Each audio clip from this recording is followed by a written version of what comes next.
Hello, welcome. I will be presenting a guide on how to play Cragheart, one of the starting characters.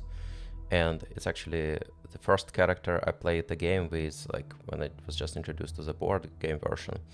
So, spoiler alert, this is gonna include various unlockable things, and if you wanna experience like the game more naturally yourself, first you are welcome to try it.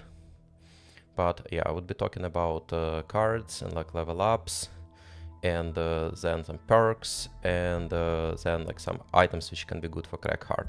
So let's jump into it. I would be using a save file from my campaign where I completed the game and reached Gloomhaven Wells 9, because this is pretty good for like leveling up a new character up to all the way and showing all their cards. So let's see. So here's Cragheart. Let's take a moment to read. Cragheart overall is pretty tanky, and health scales like really well to maximum level. Not as trivial to play, but there are several ways he can like manipulate obstacles. He can do ranged attacks. He can do some like melee attacks, but he may not be like as good in like any specific thing until he gets to level 9, and I'll show why. So let's see. Let's do a Groot trainee. So Groot is like a kind of nice name for the character, and it's what I used when I first played it. So let's see. So goals, I unlocked a bunch of scenarios, I unlocked all the characters, so there's not gonna be shown here. Complete one quest. Yeah, let's try this. And let's check this out. So, Groot trainee. Okay. So how do I select Groot trainee?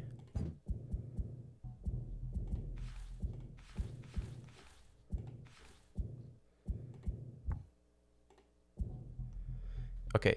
So yeah, we can do this and check the cards. So let's see what we have. So opposing strike.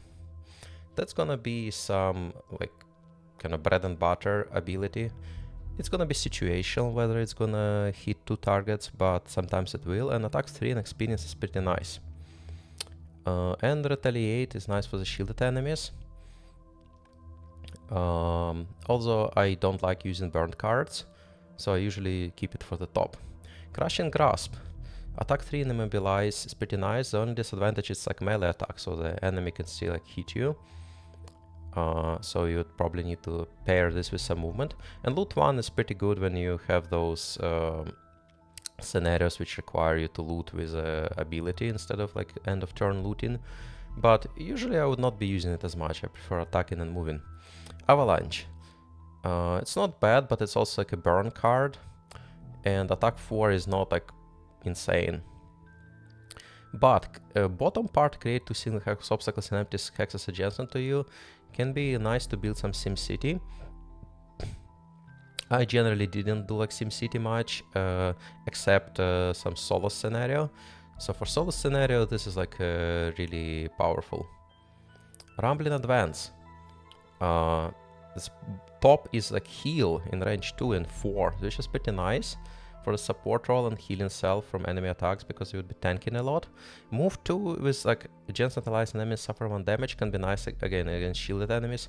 So Cragheart doesn't really have these abilities just yet to like deal with like them instantly, but he can like chip away some of the pieces of the damage. So Massive Boulder, this is like I enchanted it. So normally it starts just attack 3, range 3, all allies and enemies adjacent to the target suffer 1 damage. It's also pretty nice, just one of like good attack options. And move 4 is also pretty interesting. So then backup ammunition. I enchanted it again for the jump, but generally it has move 3. And it's really powerful actually, because you're gonna be pairing it with like several more attacks, and you can just do multiple attacks. And when you reach level 9, it's like there is one card which is gonna make it like extremely powerful. Rock Tunnel, destroy one adjacent obstacle. Again, it's probably not gonna be used all that much. Sometimes it can be useful to clear the way, but it doesn't do anything else. It just like destroys it. And even in solo scenario, prefer to like create obstacles but not destroy them. And move 5 is jump, immobilize target, all enemies move through. It's nice, but not particularly great because it's a burn. Unstable upheaval. Again, it's like double burn card, but what is good about it is initiative. So Cragheart doesn't have that many like small initiative cards. So we're gonna keep this one just to like move faster. And if we have element for leaf, we can do like just attack 3 on a lot of enemies, which is a kind of nice AoE. And the shield to affect all allies, but they suffer 1 damage. So it's for a round, but generally you wanna be tanking and not like let them tank. Okay, Crater. So I enchanted it again. So normally it's like attack 3, range 3, and if you have element, you can do like push 2. Push 2 is pretty nice. You can push enemies into obstacles, but having an element is kind of something you need to plan too. So it's more like situation. I think Cragheart has like a lot of abilities which are like powerful if you can get the leaf. But yeah, if you get it, it's like really nice. So then like bottom is also like it's good for against shielded enemies. So adjacent allies enemies suffer 1 damage and move 4 with jump, and then adjacent allies enemies suffer 1 damage again. And you can do like 2 damage instead if you have leaf. So it can be up to total 3 damage if you can like jump in place. And that can like take out some of the like enemies with like low HP, high shield. Dirt Tornado. It's pretty good. It says models, but it's gonna do some friendly fire model. And move 3 is pretty nice. Initiative is not good though. Earthen Clod, again, it's enchanted, so like poison and +1 heal is normally not there initially. Attack 2 in range 5. 2 is not much, but like range 5 is like really strong, and plus immobilize can be like really powerful to not let enemy attack you. And yeah, if you can like enchant it, it becomes even better. So heal in range 3, which is like, again, it's nice, it's bottom heal. So you can like get into a fray and then like heal while still attacking. So yeah, let's take a look at X cards. I didn't really like use them much, but let's see what they do. Attack 3, push 1, you may push target into hexes containing obstacles. In this case, destroy obstacle, target suffers 1 damage and you gain 1 experience. And +1, add 1+1 attack to all your ranged attack this round. This is actually pretty good and maybe like useful for like level 9 card. But I didn't end up using it. Forceful Storm. Again, disarm within an area is really nice, but it's a burn card, so need to be careful with that. And +2 to melee attacks this round. But I'm gonna be doing mostly like ranged Cragheart, so this is not gonna like fit into this all that well. Nature's Lift. Heal for the top. For the bottom, so if air is currently infused, consume air to add +2 range to the entire attack action. It's not super useful because you already have like quite decent range, and air is like very situational. Okay, so let's do level ups. So Explosive Punch. Yeah, this is like a good thing when you can like actually like use that to like maybe do deal with some cities with which what you have. Sentient Growth. Like I don't yet know. I mostly do like regular damage dealing, and this is like seems like a bit nicer. You can, like, for example, bottom you can heal some poison from your allies, and some like or like wound.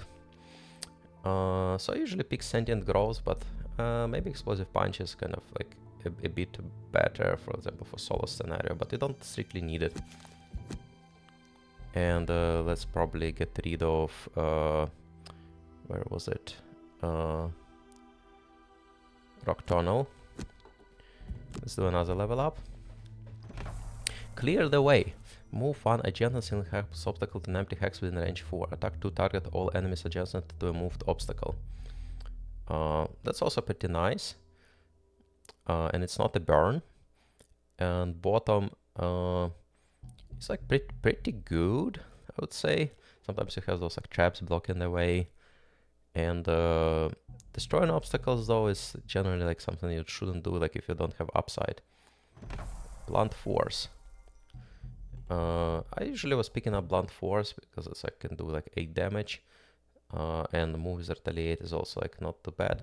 But this can be like pretty powerful too. But for initiative we would probably like prefer this one because we're gonna like not have too many cards with like small initiative. So let's for example probably remove crushing. Actually maybe let's keep crushing grasp for now. Maybe remove avalanche and do blunt force. Yeah, let's do the rock slide. So create 3 single hex obstacles and empty hexes within range 4. All allies and enemies adjacent to one or more of created obstacles suffer 2 damage. So it doesn't stack, but it's still like pretty powerful. Especially against like low HP, high shield enemies. And move 6, but it has to be in a straight line. Sometimes it happens though. And kinetic assault. Yeah, I think top is like really nice. But there is even like a beta card later. So I'm not gonna like... Actually, I'm gonna pick Rock Slide. It's like it's really powerful and helps to build SimCity in a solo scenario.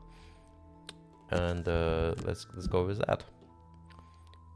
Dark Tornado is actually it's okay, but it's not much like damage. So we're gonna keep this. For solo scenario, by the way, I recommend reach level 9 first. I'll explain why. Petrify. Okay, kill one normal enemy within range 4 and create an obstacle where the enemy died.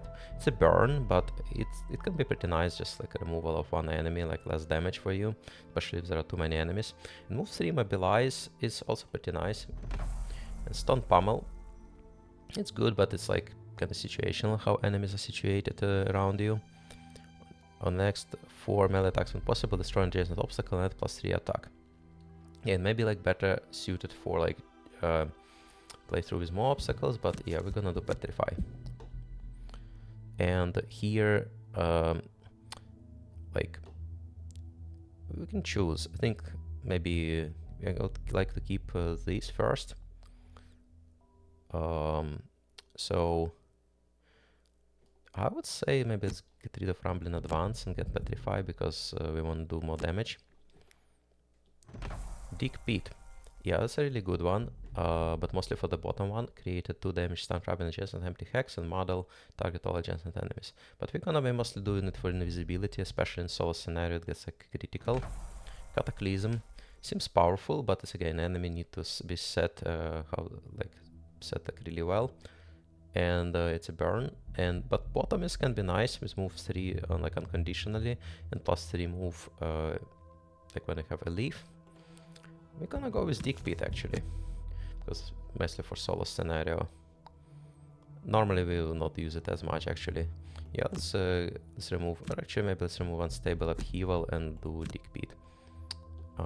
Okay, let's do another level up. Level 7, Meteor. Create 1 3 hex triangular obstacle and empty hexes within range 3.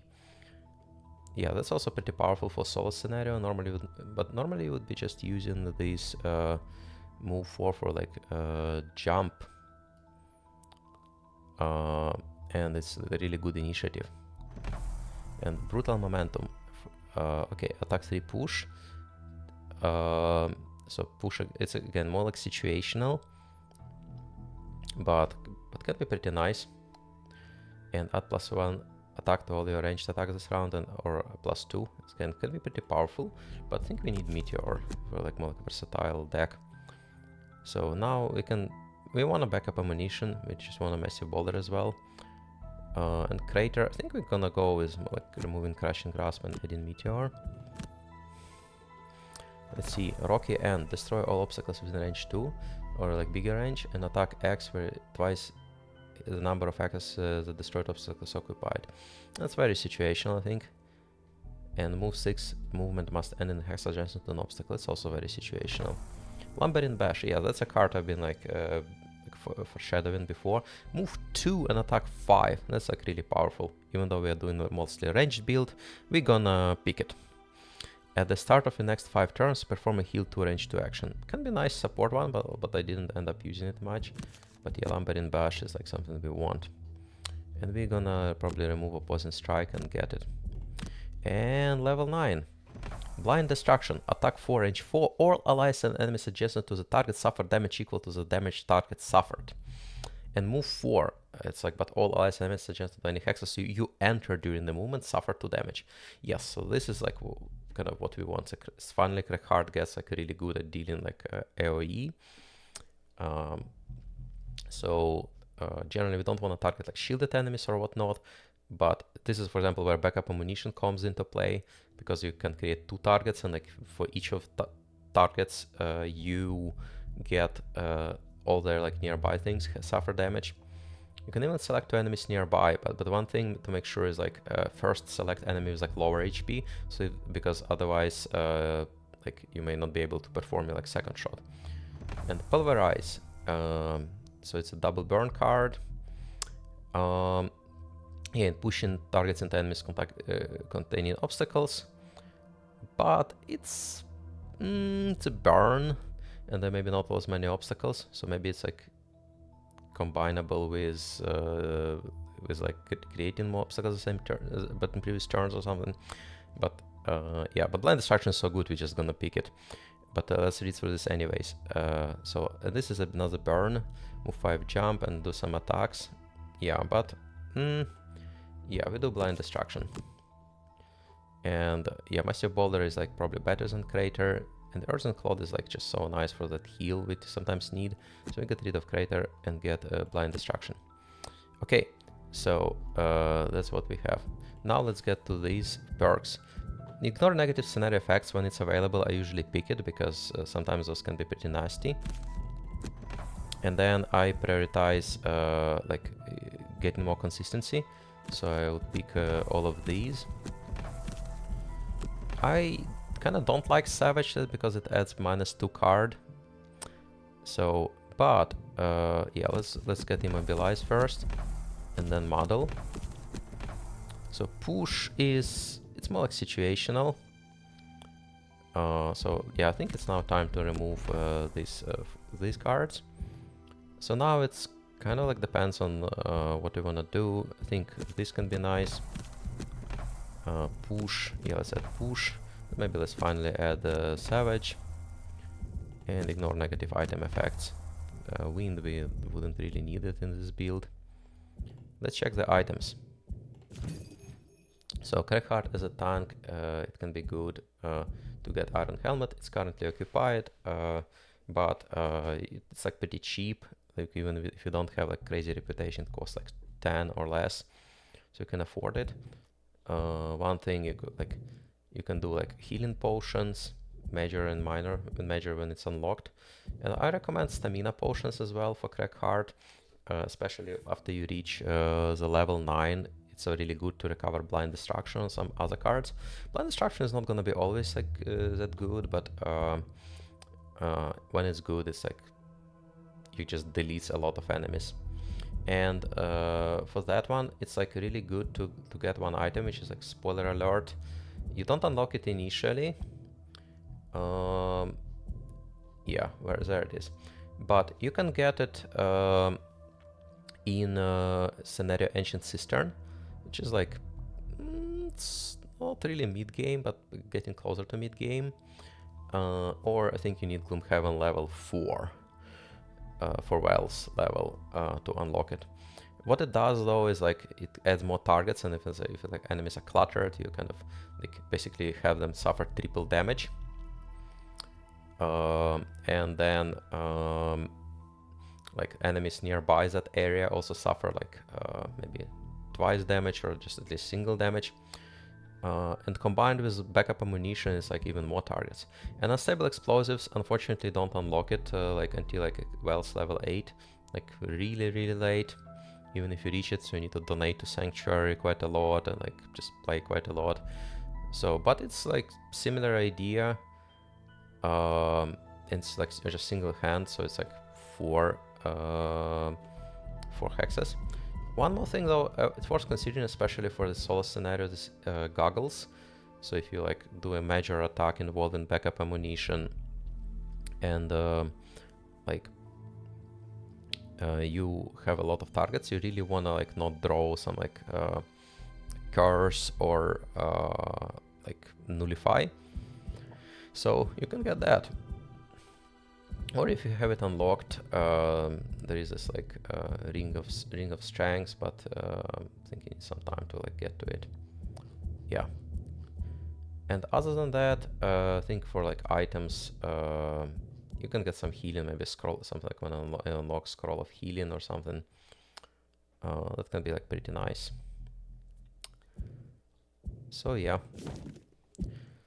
And yeah, blind destruction is like just let your like allies stay away, because then they otherwise then can get like a ton of damage. And remember, it's still like a ranged attack, so you don't want to get disadvantaged by standing close to the enemy. So like, but strong AoE is like extremely important when you're like dealing with some more difficult scenarios. So, and you would notice when it counts. All right. Thanks for watching.